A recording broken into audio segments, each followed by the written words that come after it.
আলহামদুলিল্লাহ, আজকে আমাদের থেকে মহামূল্যবান একটি মাস ফুরিয়ে যাচ্ছে। এতে আমরা সকলেই কি বলবো, ভাষা পাচ্ছি না, খুবই মর্মাহত। আমরা খুবই মর্মাহত, কারণ সাহাবে আজমাইনরা এই শেষের দিকে আসলে তিনারা হামাও করে কাঁদতেন। কি করতেন? হামাও করে কাঁদতেন। না জানি এই রমজান মাস আমরা পাবো কিনা, আমাদের জীবনে আবার আসবে কিনা। এই রমজান মাসে আমল করে আমরা আমাদের গুনাহগুলো জ্বালিয়ে পুড়িয়ে ছারখার করতে পেরেছি কিনা সেটা আমরা জানি, এবং আমাদের আল্লাহ পাক জানেন। সাহেবরা এভাবেই কাঁদতেন, না জানি আমাদের গুনাহ আল্লাহ মাফ করা হয়েছে কিনা, আল্লাহ তাআলা আমাদের গুনাহ মাফ করেছেন কিনা। আমরা কি আমাদের নিজেদের বিবেকের কাছে এই প্রশ্ন করেছি কখনো? নিজেদের বিবেকের কাছে কি আমরা জিজ্ঞাসা করেছি যে আমাদের এই গুনাহ মাফ করা হয়েছে কিনা, আল্লাহ মাফ করেছে কিনা? এটা কি আমরা একটি মাসের ভিতরেও একটা দিন একবারও এই অনুধাবনটা করেছি কিনা? আমরা যে মাস তো শেষই হয়ে গেল, আল্লাহ কি আমাদের গুনাহ মাফ করেছেন? আল্লাহ কি আমাদের গুনাহগুলো জ্বালিয়ে পুড়িয়ে ছারখার করে দিয়েছেন? আল্লাহ কি তার রহমত আমাদের উপরে দিয়েছেন? আল্লাহ তাআলা কি আমাদের কিয়ামতের দিন এই রোজার ওসিলায় আমাদের কি নাজাত দিবেন? কই আমাদের কি ভিতরে এই প্রশ্নটা, এই অনুধাবনটা আমরা কি একটি বারের জন্য করেছি? করি নাই। সাহাবে আজমাইনরা তিনারা করতেন, না জানি আল্লাহ তাআলা আমাদের গুনাহগুলো মাফ করেছে কিনা, না জানি আমাদের গুনাহগুলো আল্লাহ তাআলা জ্বালিয়ে পুড়িয়ে ছারখার করেছে কিনা, না জানি এই রমজান মাস তো আর পাবো না। পাবো কি? আর তো পাবো না। আল্লাহ তাআলা এই যে বরকত, এই যে রহমত আর নাজাত এমনিতেই আল্লাহ তাআলা আমাদেরকে উপহার দিয়েছেন? দেন নাই। কারণ আমরা বান্দারা গুনাহ করতে ভালোবাসি, আমরা গুনাহ করব, গুনাহ করাটাই আমাদের কাজ, গুনাহ করাটাই আমাদের কাজ। আমরা বান্দা, আর আমাদের মালিক গুনাহ মোচন করার জন্য, গুনাহকে ধ্বংস করার জন্য একটা সিস্টেম করে দিলেন, একটা পদ্ধতি, একটা মাস আল্লাহ তাআলা আমাদেরকে উপহার করে দিলেন। সুবহানাল্লাহ। এই মাসটা আমাদের গুনাহগুলো চালানোর জন্য, শেষ করার জন্য আল্লাহ তাআলা আমাদের জন্য উপহার দিলেন। সম্মানিত হাজিরিন, জানি না কে কতটুকু এই রমজান মাসে নিজেদের আমল গুছিয়ে নিয়ে গুনাহগুলো আল্লাহর কাছে মাফ চাইতে পেরেছেন, সেটা আল্লাহ পাক জানেন। আর যে বান্দারা আল্লাহর কাছে মাফ চাইছে সেই বান্দারাই বলতে পারেন। সম্মানিত হাজিরিন, রমজান মাস একেবারেই শেষ লগ্নে আমরা, মানে শেষের দিনে উপস্থিত হয়েছি। এই রমজান মাস শেষ। রমজান মাসের পরেই যে মাস শাওয়াল মাস, তাই না? আল্লাহ পাক আমাদের উপরে এই রমজান মাসের রোজা ফরজ করেছেন। একজন ব্যক্তি আল্লাহ রাসূল সাল্লাল্লাহু আলাইহি ওয়াসাল্লামের কাছে জিজ্ঞাসা করলেন, ইয়া রাসূলুল্লাহ, এই রমাদান মাস ছাড়া আমাদের কাছে কি আল্লাহ তাআলা আরো কোনো রোজা ফরজ করেছেন বা সিয়াম পালন করার কথা বলেছেন? আল্লাহ নবী সাল্লাল্লাহু আলাইহি ওয়াসাল্লাম বললেন, না, তোমাদের উপরে রমজান মাসের রোজা ফরজ করা হয়েছে, আর বাকি 11টি মাসে তোমরা রোজা রাখতে পারো নফল হিসাবে, সেগুলো স্বতন্ত্র ইবাদত, সেগুলো একে একই ইবাদত, কিন্তু তোমাদের উপরে ফরজ নয়। ফরজ হচ্ছে এই রমজান মাসের ইবাদত। তাহলে এই যে রমজান মাসের রোজা আমাদের থেকে শেষ হয়ে গেল, ফরজ রোজা আমরা যারা পালন করতে পারলাম, আমরা যারা এই রোজার মাসের হাকিকতটা আমল করে অর্জন করতে পারলাম, আমরা সকলেই ধন্য বান্দা, বলেন আলহামদুলিল্লাহ।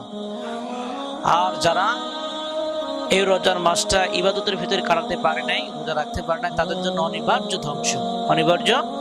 ধ্বংস বলেছেন কে? নবী করিম সাল্লাল্লাহু আলাইহি ওয়াসাল্লাম বলেছেন। জিবরাইল আমিন এসে আল্লাহ রাসূলকে বললেন, ইয়া রাসূলুল্লাহ, যারা এই রমাদান মাস পেল, ওরা ওদের জীবনের গুনাহগুলো মোচন করতে পারলো না, ওরা ধ্বংস হয়ে যাক।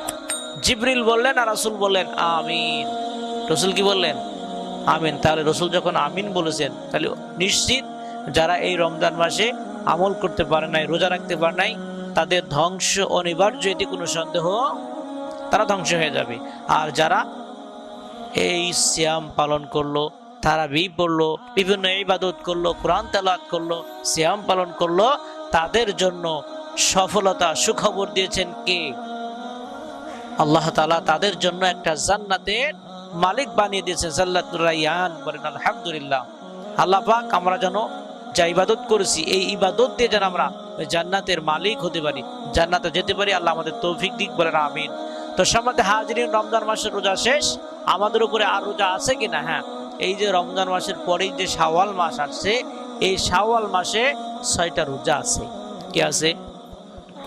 6টা রোজা আছে। হাদিসের ভিতরে এসেছে, কেউ যদি রমজান মাসের রোজা পালন করার পরে শাওয়াল মাসের 6টি রোজা পালন করে, নবী করিম সাল্লাল্লাহু আলাইহি ওয়াসাল্লাম বলছেন হাদিসের ভিতরে, সে যেন সারা বছর রোজা রাখার সওয়াব তার আমলনামায় আল্লাহ তাআলা দিয়ে দিলে। বলেন সুবহানাল্লাহ। বুঝা গেল? তাহলে রমজান মাসের পরেই শাওয়াল মাস, এই শাওয়াল মাসে কয়টি রোজা রাখার কথা নবী বলেছেন? 6টি। এটা বাধ্যতামূলক না, আবার ফরজ ওয়াজিব না, এটা নফল রোজা। যদি কেউ রোজার মাসে 30টি রোজা পালন করার পরে এই শাওয়ালের 6টি রোজা রাখে, আল্লাহ নবী বললেন তার সারা বছর রোজা রাখার সব আল্লাহ তাআলা আমলনামায় তুলে দেবে। সুবহানাল্লাহ। তাহলে আমরা এই শাওয়ালের 6টি রোজা করতে পারবো না?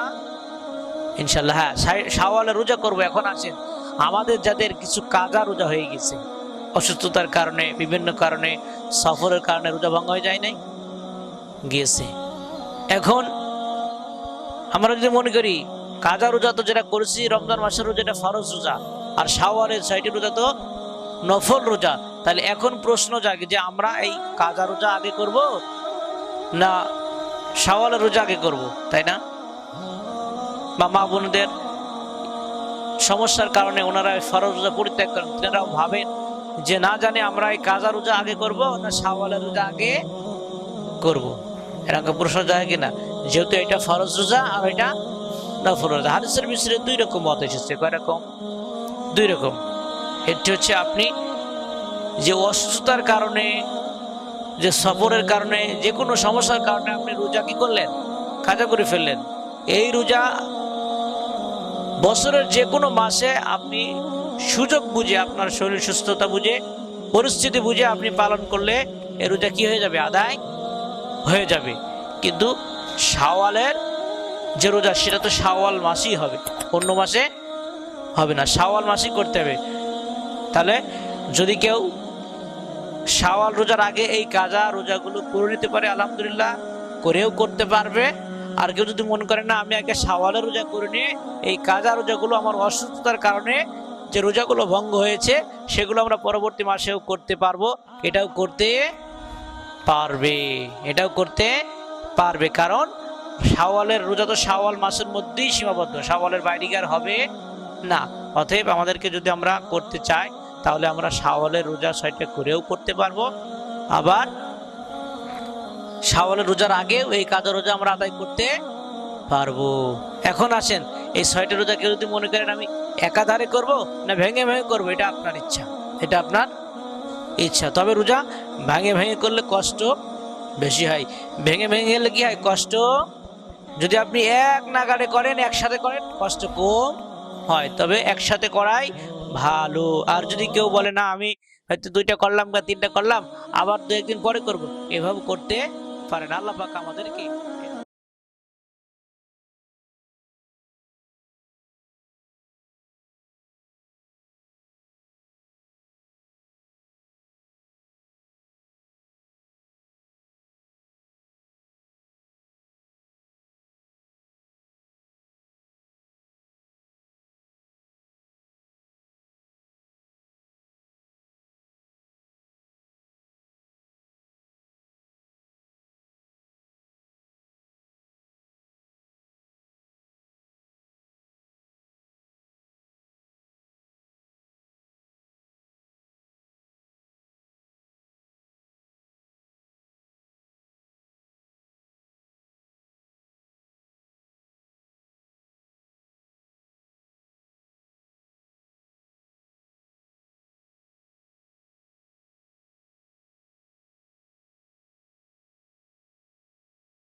রমাদান মাসে রোজার পরে শাওয়ালের এই 6টি রোজা পালন করে আমরা একটি বছর যেন আমাদের আমল নামায় আমরা রোজার সওয়াবটা লিখাতে পারি, নিতে পারি। আল্লাহ আমাদের তৌফিক দান করুক, বলেন আমিন।